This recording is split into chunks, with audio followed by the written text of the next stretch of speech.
haven't got the cover slide, but essentially I'll reintroduce you to some of the work that we have been doing on the Cumbria carbon budgets, some numbers, and I would like to acknowledge, oops, it has changed. I'd like to acknowledge the efforts across so many organizations, Small World Consulting, a lot of colleagues have done brilliant work there, Lake District National Park Authority, Cumbria, various partnerships. A lot of people have contributed to this work. I'm just ripping up all the publicity here. So there'll be some numbers here, graphs, but I just wanted to, each time I have to go and work with all this data, you know, I want to try to have a bigger picture, you know, just to sort of remind ourselves why we're doing all this. And I'm sure that we all sort of, I'm preaching to the converted here, but we are in a climate and ecological emergency. We've got so many things that are hitting us more and more. We've got extreme weather events. The first time has been published in EPSRC reports that there is a causal link now with various extreme weather, like Storm Desmond 2015 in Cumbria. You know, that's obviously really bad news. Rising sea level with all the negative impacts. We've got natural resource depletion, sadly, particularly soils and groundwater and you know, wildlife forests.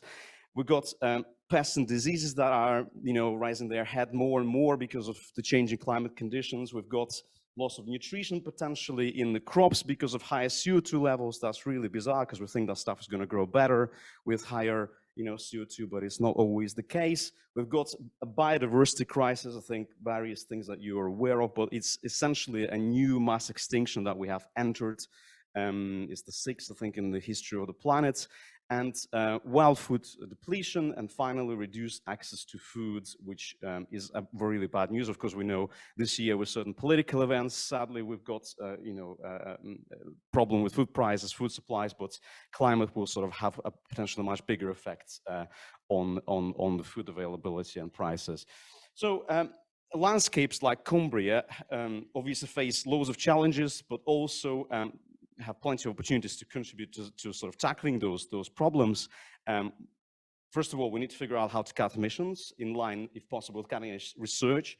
We want to be land stewards, planning authority leaders, particularly when a landscape has a lot of sort of rural areas, but also urban likewise. We want to create better places to live, work, and travel and visit.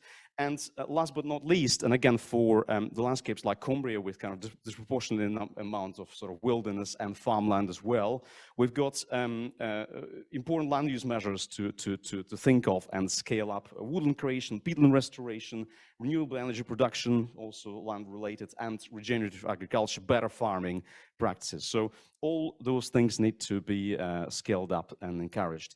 Now, a quick background, I think, again, you will be aware of this, most of you, but the work that Small World Consulting has been doing with the Lake District and then with Cumbria that contributed to the Zero Carbon Cumbria Partnership in recent years. I started over 10 years ago with the Lake District, so there was a sort of first carbon audit for the national park that was taking place. They're using kind of a different methodology. I'll explain in a couple of slides a bit more. Consumption-based greenhouse gas assessments for the Lake District, which over the years led to reductions in emissions. They're quite small compared to what we are facing now in the next sort of 10, 20, 30 years. But nevertheless, it was a start ahead of the curve, so to speak, for most landscapes, sort of 1% a year reduction annual emissions roughly.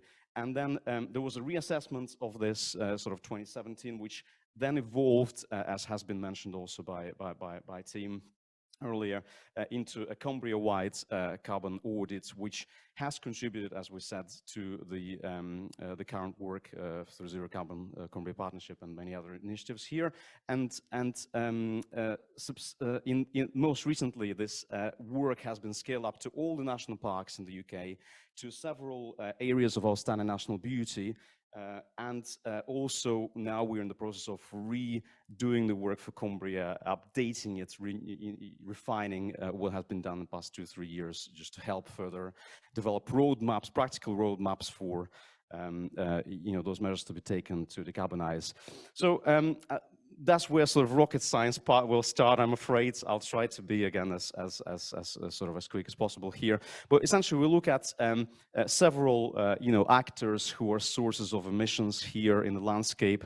We've got people living in the area, residents. We've got the businesses, the wider industry, land use and management, which, obviously overlaps with industry through agricultural businesses, for example. We've got a lot of visitors, partly largely through the Lake District, the most visited national park in the UK. And visitors are staying in the landscape, traveling around, but they also sometimes traveling, hundreds of miles to get here as well. So all that generates the carbon footprint, and you can see a lot of overlaps here. What we do here is take a consumption-based approach. So instead of territorial emissions within an area, we'll look at the impacts of full lifestyles or supply chains or whatever of people, businesses. So kind of a fuller look at the carbon footprints. And this approach needs to be taken by leaders. So we are lacking leadership still on various levels. It's great to see Cumbria taking really ambitious steps in adopting this framework and obviously putting roadmaps to meet emission reduction targets through this more ambitious framework compared to standard sort of territorial area footprints, which is the basis of the UK-wide net zero 2050 targets.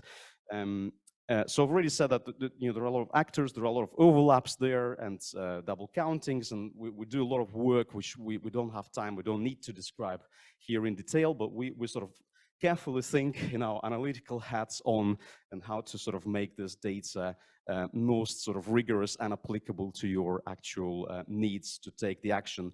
And of course, there are uncertainties in the data. So again, all these numbers are the best we can produce at the moment. They will be refined. They have already been refined since 2 years ago, when the first assessment has been done for Cumbria, and they will evolve further. Everything is getting better with the data, so that's really good. 2019 is still the base year, so we haven't got into this post-COVID era yet in our assessments, but we will do obviously as well in the coming years. So again, it's more kind of static picture from just before COVID. And this is just a very brief introduction for those of you who might have questions about, do we have other greenhouse gases? Yes, we do. We have methane and all the other sort of key basket of 6 gases in addition to CO2. We also look at this sort of jargon called scope 1, 2, and 3 here. So scope 1 is essentially kind of what the government does in reporting, just fuel burned essentially in a given area or by a household or by a business. We look at, scope 2 is electricity, sort of similar in a way that was generated elsewhere. But we look at scope 3 emissions here, importantly. So we look at supply chains, lifestyles, traveling to and from the area, so much broader boundary of assessments. And we don't have time to go in detail here, but we are looking at quite a broad accounting here in terms of greenhouse gases.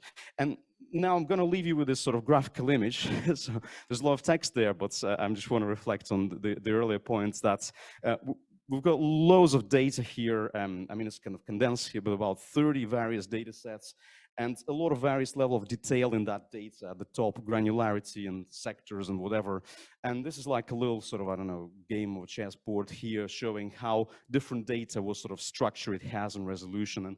And we've got a lot of various confidence levels as well in various data sets, but essentially it's quite a complicated sort of piece of the jigsaw that produces those numbers. So for the sake of transparency, this is all going to be published. It's been published in all those reports just for you to know where the data comes from, how we use that data in the model. And the model that spits out those numbers, graphs, 2037, net zero, and so on.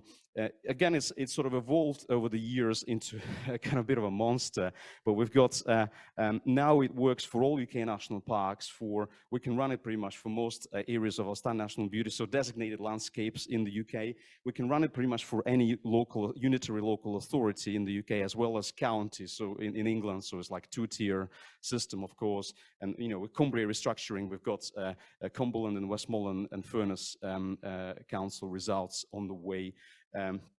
So it's written in sort of various softwares. A lot of work has gone into the technical side, multiple platforms.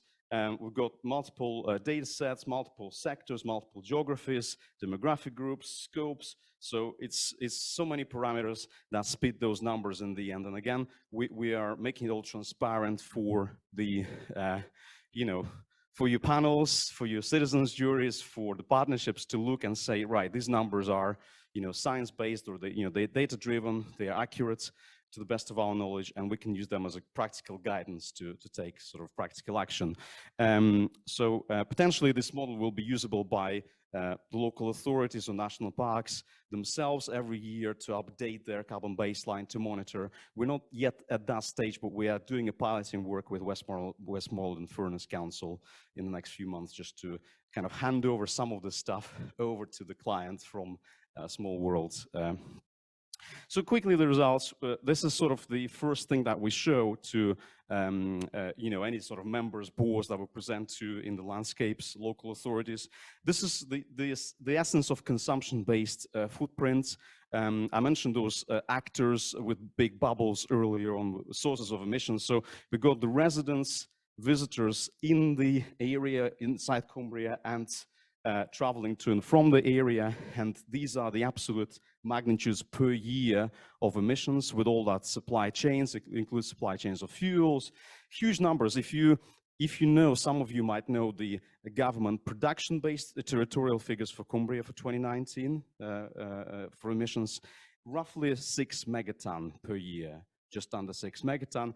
Residents alone, if you look their supply chains, their lifestyles, they obviously travel outside Cumbria, they fly on holiday. This is not emissions within Cumbria, but it's to do with Cumbria's residents. Food they consume comes from around the UK, and a lot of that comes from across the world as well. We get more than 6 megatons already, right? And this is just the residents. And then we've got the visitors in the area. You can say comparatively small, but a lot of food and drink emissions.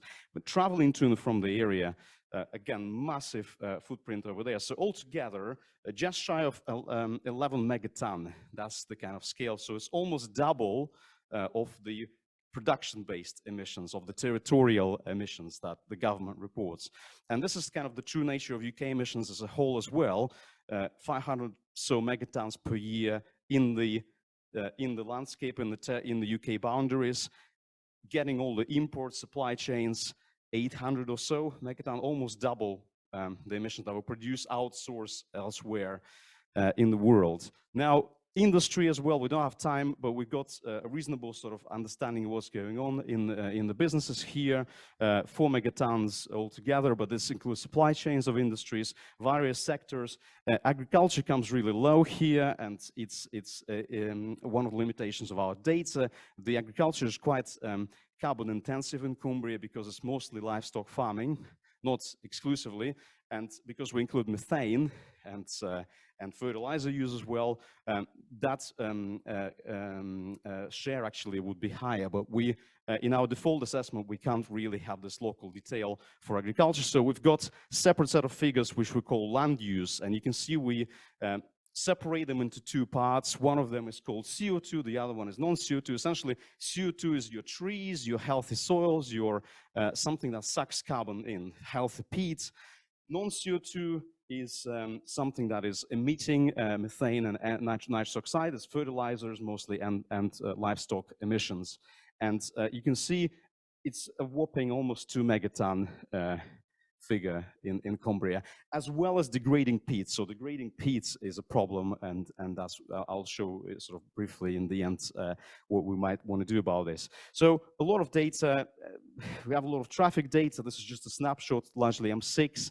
We try to understand the travel patterns within the county, and if M6 would be sort of 500 something kiloton per year footprints, we think about 2/3 of that is through traffic, so it's nothing to do with Cumbria at all. It's just going up and down.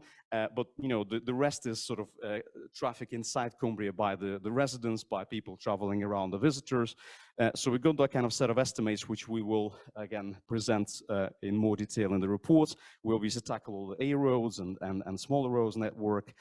And oops, that was my introductory slide. So I'm moving to the final part, and we just want to look at what do we do about the baseline. So there's a lot of data what exactly we're going to focus on to start decarbonizing, which sector areas, which sector groups we want to focus on. So first of all, you would remember as well, a lot of you, that in the regional Cumbria assessment from 2020, we had sort of 5 broad areas: energy, travel to and from the Cumbria, food and drink, other goods consumed, and land use. And that's what this baseline looked like in 2020, 8 megaton together. So that's the basis of the 2037 ambition.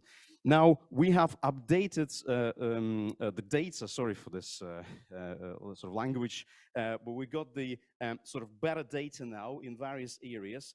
But if we apply the data to the old model, there are some difficulties to do it sort of quite easily. But essentially, we got a similar set of results. So we just have a better data from 2019 driving all that. But then we updated the framework as we worked with the national parks, particularly across the country. And we now include a few other bits and bobs in all the categories here, but mostly in the energy. You can see it's grown quite a bit, so we included more things into scope. It's not that the consumption in Cumbria has risen by 30%. It's that we drew the boundary around a bit further. And the same with land use. Well, land use is absolutely massive. So there was no livestock and fertilizer emission in the previous baseline. We think we need to add it here. Food consumption, there is obviously some local food consumed locally, but we understand at the moment more than 90% consumption is from the food grown elsewhere, not just in the UK. So there is little double counting between agricultural emissions in Cumbria and food consumed here, the emissions of food. But essentially, these are 2 separate things. And we want to tackle our land use, landowners, farmers, constructively, engage to see whether we can start reducing those whopping emissions from the agriculture here. So we'll look at those 6 areas now. I mentioned them already. Energy, food and drink, other goods, including cars, embedded footprint of cars is there. Important to know that owning a car, it's about a quarter of emissions during the lifetime compared to the petrol emissions. It's better for the electric cars, but still it's a big embedded footprint. Traveling to and from the area, and then those land-based components that I just mentioned are hugely important. And so with those 6 categories, this is what the new baseline looks like. And of course, we're still in discussions with the partnership about how exactly we agree with this new framework. Do we still stick with our previous framework when we essentially drop the local agriculture emissions and sort of stick to the 5 categories essentially? But this is what we've got. The energy is always in landscape like this one, the dominant force, almost shy of about 40%. And food is a huge footprint in the UK, everywhere, including Cumbria. And traveling to and from, I mean, it's a tricky one. I've been asked questions about how relevant that is for our own local sort of decision making, because a lot of that footprint is from residents elsewhere, overseas residents. But it's important to have it, and I think the discussion is ongoing as to how the level of importance between traveling to and from the landscapes and the agricultural emissions in the landscape. So how we're going to tackle either of this, where should we focus our energies? So it's an ongoing discussion at the moment with the partnership. And so this is my final slide. I'm not going to leave you with, bullet points summary. I'll help you for the graphical image. I hope this pie chart, I mean, there is some text there, I'm afraid, but you've got the colors here. I hope you're familiar now with the colors. So this is the kind of pie chart that shows what needs to happen between now and the middle of the century, and it's going beyond 2037, because we understand we need to sort of carry on with those measures for quite a bit further. How much we're going to cut in those different areas, So we've got this pie chart which represents a whopping, 11 plus something megaton per year emission reduction, right? So compared to annual emissions, it's a massive reduction that we'll look at, and more than a third of that is energy, and that's where heat pumps and industrial energy, private cars, transport obviously is key there.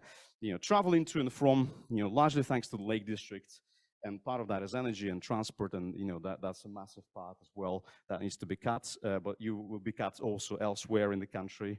Food and drink is always important, though it's sort of smaller, quite a bit smaller than the energy in this case.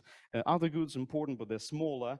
And this is your local agriculture, similar to food elsewhere, about 10–11%. But this is your land-based options to sequester carbon, this light green stuff. And I'm going to leave you with this thought. So we always think, well, if we can't really cut emissions, as much as we would like to, we can always put more trees in or restore peats and things like that. But this is what we have as the high-end sort of possibility to what we understand in Cumbria.